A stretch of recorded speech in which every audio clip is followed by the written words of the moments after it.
Comment savons-nous que Jésus-Christ règne réellement aujourd'hui? Après tout, personne ne l'a vu monter au ciel il y a 2000 ans. Pourtant, la Bible nous dit qu'il est assis à la droite du Père, que toutes les nations appartiennent à notre Dieu et à Jésus-Christ, et que son règne n'aura pas de fin. Mais alors, quelle est la preuve?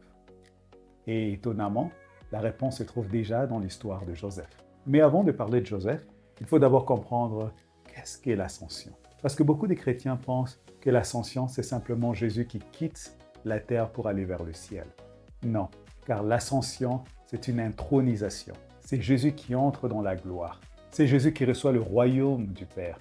Et c'est Jésus qui s'assoit à la droite de Dieu le Père Tout-Puissant. Et c'est là accomplit une prophétie qui se trouve dans le livre de Psaume, qui dit que le Seigneur a dit à mon Seigneur, « Assis-toi à ma droite ». Et pourtant, certains nous diront, « Nous ne le voyons pas ».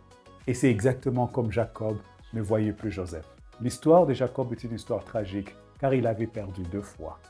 Premièrement, d'abord il perd Rachel, la femme qu'il aimait profondément. Et puis Joseph, le fils bien-aimé, né de cette femme qu'il aimait profondément.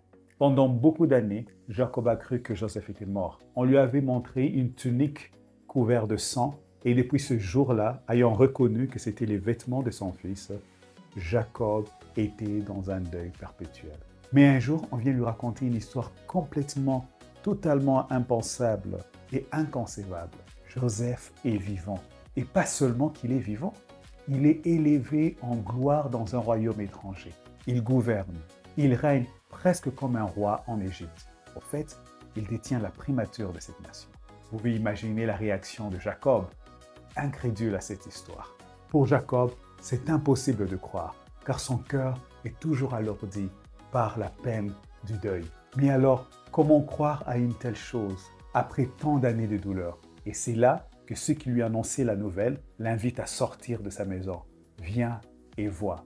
Jacob s'élève, sort de sa maison et qu'est-ce qu'il voit? Des chevaux royaux, des chars venus d'Égypte, des vivres envoyés par Joseph et des serviteurs venant de la maison de Pharaon. Et à ce moment-là, Jacob comprend et il réalise. Bien qu'il ne voit pas Joseph de ses propres yeux, il voit cependant les évidences. Il voit là des signes de son exaltation et de son élévation. Il voit les signes que son fils est réellement vivant, mais pas simplement vivant, que son fils est élevé dans la gloire. Et c'est exactement ce qui se passe avec Jésus-Christ le jour de l'ascension.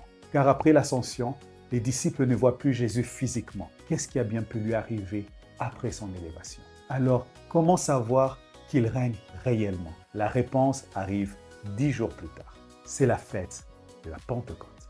Car ce jour-là, le Saint-Esprit descend sur les disciples, sur l'Église. Des langues de feu apparaissent. Les disciples prophétisent. La prophétie de Joël s'accomplit. Les jeunes gens ont des visions.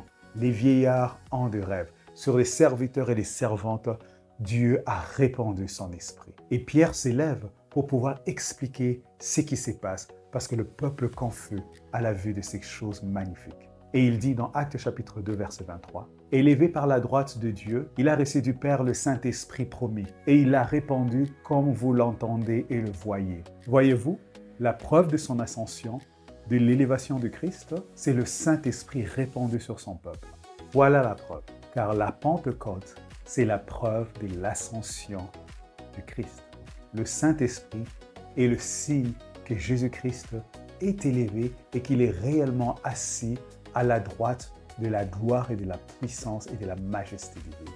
Comme les chevaux envoyés vers Jacob étaient les signes de l'exaltation de Joseph en Égypte, le Saint-Esprit répandu sur nous est le signe de l'exaltation et de l'élévation de Jésus-Christ à la droite de Dieu le Père. Donc chaque fois que l'Esprit agit, c'est un signe, c'est une preuve que Jésus est exalté et qu'il règne.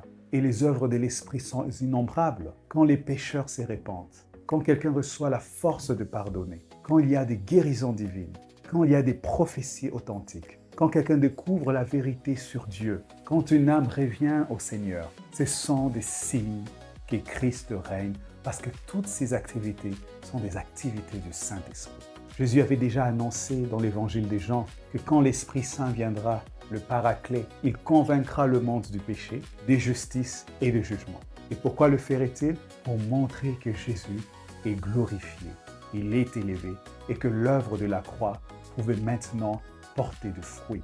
Jésus règne donc, mes amis, en ce jour de la fête de l'Ascension. Et la preuve de son règne, que son élévation a été un succès, c'est l'Esprit qu'il a répandu sur nous, comme dit Saint Pierre apôtre dans Actes des apôtres que nous avons lu. Alors, en cette fête de l'Ascension, ouvrons-nous encore plus à l'Esprit Saint. Demandons plus de grâce, plus de foi, plus de sainteté, plus de grâce de repentance, plus de vérité et plus de puissance pour témoigner de Jésus-Christ. Parce que là où l'Esprit agit, le royaume et le règne de Jésus-Christ se manifestent.